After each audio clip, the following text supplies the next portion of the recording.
Hello दोस्तों, स्वागत है आप सभी को राज्य स्टडी में। आज हम लोग इतिहास में यूरोप के राष्ट्रवाद में नेक्स्ट क्वेश्चन देखने वाले हैं। इससे पहले भी 3-4 क्वेश्चन देख चुके थे।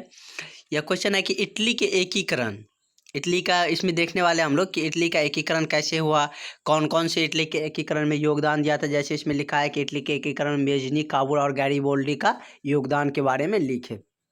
इसका मतलब क्या कि जैसे हमारे भारत को स्वतंत्र करने में किसका, गांधी जी, सुभाष चंद्र बोस, चंद्रशेखर आज़ाद, ये सब का क्या था, अहम भूमिका थी। मतलब ये सब क्रांतिकारी और नेता ने क्या किया था, देश को आज़ाद करने में अपना मुख्य योगदान दिया था।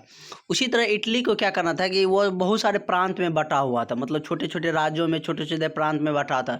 उसको क्या चाहता था, सभी वहाँ के जो नेता थे क्रांतिकारी, सब क्या चाहते थे कि उसको, इटली को एक में, मतलब सभी प्रांत को एक करके एक बड़ा राष्ट्र का निर्माण करे। तो उसमें क्या, मेजनी, काबुल और गैरिबोल्डी अपना बहुत योगदान दिया था, अहम योगदान दिया था। तो उसी के बारे में हमको इसमें बताना है। तो इस क्वेश्चन से ना हमको 3 क्वेश्चन मिलने वाला है।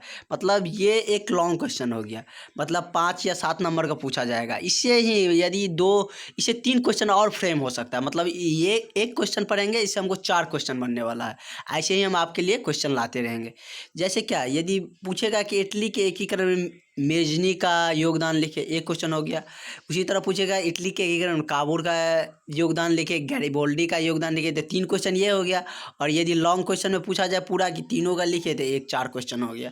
मतलब एक क्वेश्चन हम पढ़ेंगे तो उससे हमको 4 क्वेश्चन बनेगा। और ये आता है एग्जाम में, इसलिए इसे अच्छा से कवर करिएगा। और बहुत ही आसानी से समझाने वाले हैं, जो आपको कहीं भी दिक्कत नहीं होगा। और नोट्स तो बहुत ही अच्छा लिखा है। यदि टू द पॉइंट्स लिखिएगा तो आपको 1 मार्क भी नहीं कटेगा। चलिए स्टार्ट करते हैं। क्वेश्चन क्या है कि इटली के एकीकरण में मेजनी, काबुल और गैरिबोल्डी के योगदान को लिखे।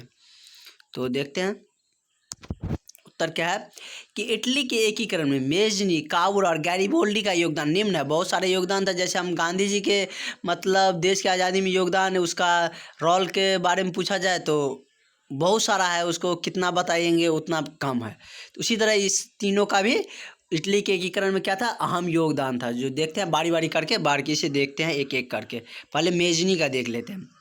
मेजनी संपूर्ण इटली को एकीकरण चाहता था। पूरा इटली जो छोटे छोटे भाग में बटा हुआ था, वो सबको क्या चाहता था कि एक करना चाहता था।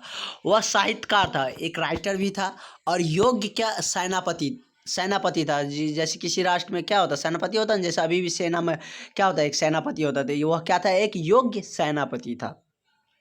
परंतु सार्डिनिया, पिडमोंट इसी का एक भाग था, इटली का ही एक भाग था। सार्डिनिया पिडमोंट का शासक चार्ल्स एल्बर्ट ने अपने नेतृत्व में सभी प्रांतों का विलय चाहता था। मतलब सार्डिनिया पिडमोंट का जो शासक था चार्ल्स एल्बर्ट, वह भी क्या चाहता था, अपने नेतृत्व में सभी प्रांतों का विलय, मतलब मिलना चाहता था कि सभी प्रांत एक में मिल जाए। विलय का मतलब क्या होता है, मिलना। केमिस्ट्री में पढ़े होंगे। ऑस्ट्रिया द्वारा सार्डिनिया का शासक एल्बर्ट का हार, मतलब ऑस्ट्रिया ने क्या किया, ऑस्ट्रिया चाहता था कि ये सब मतलब एक प्रांत में नहीं मिले, मतलब एक बड़ा राष्ट्र का निर्माण ना हो, ताकि हम ज़्यादा शासन कर पाए। तो ऑस्ट्रेलिया द्वारा सार्डिनिया के शासक एल्बर्ट का हार हो गया। ऑस्ट्रेलिया ने, मतलब सार्डिनिया पिडमोंट का जो शासक था एल्बर्ट, चार्ल्स एल्बर्ट, उसको क्या किया, हरा दिया युद्ध में। तो वो हार गया। ऑस्ट्रेलिया ने मेजनी के जन आंदोलन को भी कुचल दिया। वह क्या था, वो लोगों के प्रति जागरूक करता था, लोगों को वो उत्तेजित करता था कि नहीं सभी एक हो जाओ, समझाता था। उस आंदोलन, जन आंदोलन, जन मतलब क्या, लोगों के प्रति जो मतलब जागरूक फैलाने का काम जो करता था मेजनी, उसको भी क्या किया, कुचल दिया। जैसे मतलब क्या, हमारे देश में जन आंदोलन होता था, मतलब क्या कि ये जलियांवाला बाग हत्याकांड हुआ था। उसमें क्या हुआ था, बहुत सारे लोग एक जगह एकत्रित हुए थे। उस सब को कुचलने के लिए, मतलब उसको दबाने के लिए क्या किया था, सब लोग को मार दिया था। उसी तरह ऑस्ट्रेलिया में भी मेजनी जो जन आंदोलन कर रहा था, लोगों को जागरूक कर रहा था, तो उसको भी क्या किया, कुचल दिया गया, मतलब उसको दबा दिया गया। तो इससे मेजनी का भी हार हो गया। जब वो लोग के साथ ही मिलकर आंदोलन करना चाहता था, उसी के बल पे, मतलब उसका आधार वही था। तो वो जब लोग ही नहीं रहेगा तो वो अकेले मेजनी क्या करेगा, वो अभी हार गया। इसके बाद सार्डिनिया पिडमोंट का शासक विक्टर एमेनुअल बना। फिर जब कुछ दिनों के बाद क्या हुआ कि वहाँ का सार्डिनिया पिडमोंट का शासक कौन बना, विक्टर एमेनुअल बना। इससे पहले कौन था, चार्ल्स एल्बर्ट था, और बाद में जाके कौन बना, विक्टर एमेनुअल बना। वह भी क्या चाहता था कि इटली का एकीकरण चाहता था। वह भी, मतलब विक्टर एमेनुअल भी चाहता था कि नहीं, हमारा प्रांत क्या हो, मतलब ये पूरा इटली एक हो जाए। इसके लिए वह क्या किया कि काबुल को प्रधानमंत्री वहाँ का नियुक्त कर दिया, क्योंकि आप यहाँ का प्रधानमंत्री रहिए, आप अपने नेतृत्व में इसको एक करिए। क्योंकि काबुल को भी जानता था कि काबुल भी क्या चाहता है, काबुल भी चाहता था कि इटली एक हो। अब देख लेते हैं पहले काबुल के बारे में ही, मेजनी के बारे में देख लिया, अब उसके बाद हम काबुल के बारे में जानते हैं कि काबुल क्या था, कैसे शासक थे। काबुल एक सफल राजनीतिज्ञ एवं कट्टर राष्ट्रवादी। कट्टर राष्ट्रवादी का मतलब क्या? कट्टर शब्द आप लोग न्यूज़ में बहुत सुनते होंगे कि कहता है ना कट्टरवादी है या हिंदू या मुस्लिम कहते हैं, उसी तरह कट्टर राष्ट्रवादी मतलब अपने देश के प्रति मतलब पूरा समर्पण जो करता है उसी क्या कहते हैं, कट्टर राष्ट्रवादी। मतलब क्या वो अपने देश के प्रति कुछ भी मतलब उसके अगेंस्ट में सुनना नहीं चाहते थे, मतलब वो उसी को क्या कहा जाता है, कट्टर। तो वह क्या था, एक सफल राजनीतिज्ञ भी थे और कट्टर राष्ट्रवादी था, अपना देश के प्रति पूरा समर्पण पूरा प्यार करते थे। इसका मानना था, मेजनी का मानना था कि ऑस्ट्रेलिया सबसे बड़ा बाधक है, क्योंकि ऑस्ट्रेलिया ही उसको एक नहीं होने देता था। तो काबुल मानता था कि ऐसे नहीं होगा, पहले ऑस्ट्रेलिया को ही टारगेट करते हैं, क्योंकि वही सबसे बड़ा बाधक, वही हमारे देश मतलब इटली को एक नहीं होने दे रहा है। वह क्या क्या इसके अकेले तो वह लड़ नहीं सकता था, तो वह क्या क्या कि पहले फ्रांस से मित्रता की। मतलब एक होता है ना विश्व स्तर पर कूटनीति, जैसे मेरा ही भारत देश था, तो पहले क्या था कि हमारा विदेश नीति उतना अच्छा नहीं था। मतलब जैसे पाकिस्तान से युद्ध हुआ था तो अमेरिका पाकिस्तान का साथ दिया था, लेकिन भारत का साथ नहीं दिया था, क्योंकि हम उस समय हमारे भारत का विदेश नीति अच्छी नहीं थी। लेकिन अब बहुत अच्छी है, क्योंकि सब जब भी कुछ ऐसे सिचुएशन आता है तो सभी देश फ्रांस, इटली, रूस, अमेरिका सब हमारे साथ खड़े होते हैं। तो उसने क्या किया, यही फंडा मतलब अपना ने क्या किया कि फ्रांस से मित्रता करके क्रीमिया युद्ध में भाग लेने की घोषणा कर दी। एक युद्ध हुआ जिसका नाम कह दिया क्रीमिया युद्ध, और वह फ्रांस से मित्रता करके क्रीमिया युद्ध में भाग लेने की घोषणा कर दी। मतलब क्रीमिया युद्ध हुआ था फ्रांस, ब्रिटेन और सार्डिनिया तुर्की के बीच, जिसके अगेंस्ट में कौन था, रूस था। और वह क्या किया कि फ्रांस का साथ दिया कि क्रीमिया युद्ध एक बहुत ही मूर्खतापूर्ण युद्ध माना जाता है। तो उसने क्या किया कि मतलब फ्रांस को उस युद्ध में साथ दिया, ताकि हमें भी ऑस्ट्रेलिया से लड़ने में वह भी फ्रांस भी हमें साथ दे, इसलिए वह उसे साथ दिया। जैसे असहयोग आंदोलन में बताए थे कि प्रथम विश्व युद्ध के दौरान भी क्या किया था कि गांधी जी ने अंग्रेज का साथ दिया था।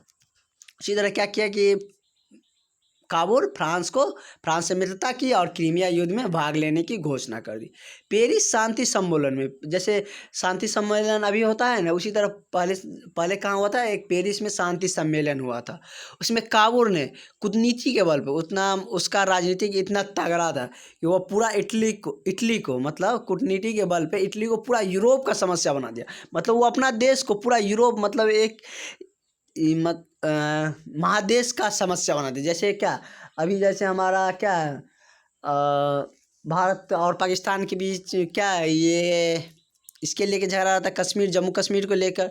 तो उसी तरह मतलब क्या था कि वहाँ पे जो था ना, और वही हमारा एशिया महादेश है, उसी में यदि पूरा कश्मीर पूरा एशिया महादेश के लेवल पे आ जाए कि उसका मतलब सब देश के लिए वो समस्या बन जाएगा, तो वह बहुत बड़ा राजनीतिक होगा। तो उसी तरह क्या किया कि फ्रांस ये काबुल ने क्या किया कि इटली को पूरा यूरोप का ही समस्या बना दिया कि ये सब के लिए समस्या, अब सब देश आगे आके इस समस्या को हल करिए।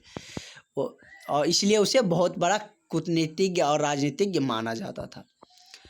इटली में ऑस्ट्रेलिया को गैर कानूनी घोषित कर दिया गया। इटली में ऑस्ट्रेलिया को गैर कानूनी घोषित कर दिया गया। मतलब इटली में जो ऑस्ट्रेलिया आता था उसको क्या कहा दिया गया उस सभा में, शांति सम्मेलन में, कि ऑस्ट्रेलिया गैर कानूनी तरह से हमारे देश में आते हैं, बहुत सारे नियम का उल्लंघन भी करते हैं। और उसके बाद क्या हुआ कि यह काबुल की सबसे बड़ी सफलता थी, और होना भी चाहिए, क्योंकि वह अपना देश की समस्या को पूरा एक महादेश का समस्या बना दिया। तो यह काबुल के क्या थी, सबसे बड़ी सफलता थी। और यही इटली के एकीकरण में मतलब एक अच्छा राजनीतिक मतलब कूटनीति भी साबित हुआ, एक अच्छा राजनीतिक काबुल को माना गया।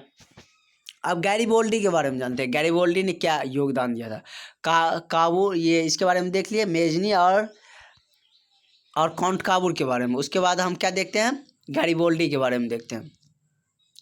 गैरिबोल्डी क्रांति के बल पे इटली का एकीकरण चाहता था। जैसे हमारे क्रांति का मतलब क्या, जैसे हमारे देश में, हमारे देश को आज़ाद करने के लिए महात्मा गांधी क्या अहिंसा के बल पे चाहते थे कि हमारा देश आज़ाद हो, लेकिन सुभाष चंद्र बोस, चंद्रशेखर आज़ाद ये सब क्या चाहते थे, नहीं हम क्रांति के बल पे अपने देश को मार पीट के अंग्रेज को भगा देंगे। इसी तरह गैरिबोल्डी क्या चाहते थे कि क्रांति के बल पे इटली को एकीकरण चाहते थे तथा गणतंत्र की स्थापना के प्रयास में था कि इटली को हम अपने क्रांति मतलब जोश से ही मतलब बल के आधार पे ही इटली में अपना एकीकरण कर पाएंगे और जितना भी है सबको क्या करेंगे, ऑस्ट्रेलियन सबको मतलब भगा देंगे। उसके बाद हम अपना देश को क्या करेंगे, गणतंत्र स्थापित कर देंगे। ये सब के प्रयास में थे कौन, गैरिबोल्डी।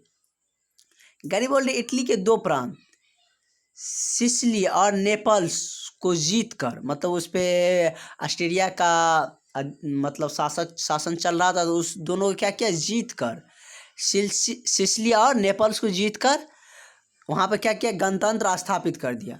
मतलब वहाँ को उस प्रांत को क्या किया, स्वतंत्र स्थापित कर दिया। इन दोनों प्रांत को क्या किया उसने, सार्डिनिया पिडमॉन्ट को दे दिया। जो सार्डिनिया पिडमॉन्ट को क्या बनाया गया था ना, वहाँ का मतलब इटली का शासक बनाया गया। इटली का शासक बनाया गया ना, इसके बाद मतलब चार्ल्स एडवर्ड के बाद सार्डिनिया पिडमॉन्ट का शासक कौन बना, विक्टर एमेनुअल ही बना। तो सार्डिनिया पिडमॉन्ट को दे दिया और वहाँ का शासक कौन था, विक्टर एमेनुअल। तो स्वयं विक्टर एमेनुअल ने वहाँ की सत्ता को संभाल ली। वो सार्डिनिया पिडमॉन्ट को दे दिया, मतलब विक्टर एमेनुअल को दे दिया कि आप इसको संभालिए। वो जीत के उसको दे दिया। उसने अपनी सारी संपत्ति को क्या किया, पूरे राष्ट्र को समर्पित कर दिया। उसके पास जितना भी संपत्ति था वो सबको क्या किया, राष्ट्र को समर्पित कर दिया कि मतलब इस राष्ट्र को क्या करिए, मतलब विकास करिए।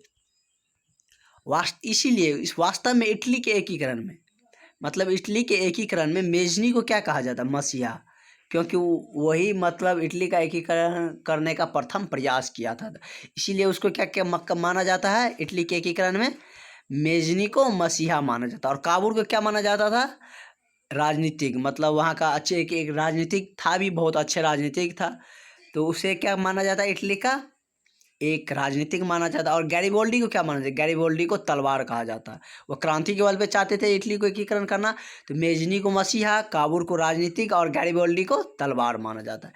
ये तीनों पॉइंट बहुत अच्छे पॉइंट है, ये लाइन बहुत ही अच्छे है। तो अगर एग्जाम में आए तो ये लाइन मेंशन जरूर करिएगा, क्योंकि बहुत एडवांटेज इसमें वर्ड भी लिखा गया है। तो और यदि आप पूरा लिख पाइएगा तो पूरा, यदि अच्छा से लिख दीजिएगा तो आपको पूरा में पूरा मार्क मिलेगा। यदि 7 या 5 नंबर का है तो पूरा में पूरा मार्क मिलेगा, 1 मार्क भी नहीं कटेगा। और आपको बता दिए कि इससे 4 क्वेश्चन कैसे बनने वाला है।